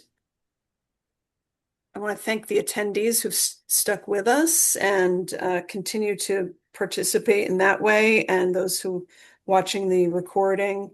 We can move on to the topics the chair did not reasonably anticipate, of which there are none at the moment. So, barring any other, I don't see any hands. Oh, yes, I do. Hi, Ellen. No, I just want to apologize for being unprepared with my edit to the minutes. It's not like me, but anyway, I did find them, and it was simply that a statement was credited, or a statement by either Robin or Liz Larson was attributed to me. So it's not that the statement is wrong. It's just who said it. So okay, I think it's fine. And apologies again. No apologies necessary. And yeah, Bob, go ahead. Well, I'll still amend it, Ellen, anyway. Oh, okay. Yeah, it's in the Simeon Strong, the Stronghouse proposal. I think it was Liz Larson who said that it reads currently, Ellen noted all funds for the 1.5 million renovation of the house require matches from the state. I think right. Okay, good. No, that's good, valuable pickup. I'll change that. I think it was Liz Larson or Robin, and Robin. Right. I think it was Robin. Yeah. Okay. Thank you. Sorry. No problem. We want to be accurate in our minutes. Great. Well, seeing no other hands raised, I would take a motion to adjourn the meeting. So moved. Thank you, Robin. And a second? Second. Thank you, Ellen. All those in favor, just you can unmute. Aye. Aye. I don't think we need that. Anyway, thank you, Dave. Thank you, Leah. Really appreciate your time. Appreciate all your support. And thanks to everybody for your time tonight. What a surprise. We're ending early. Take care, everybody. Okay. Good night.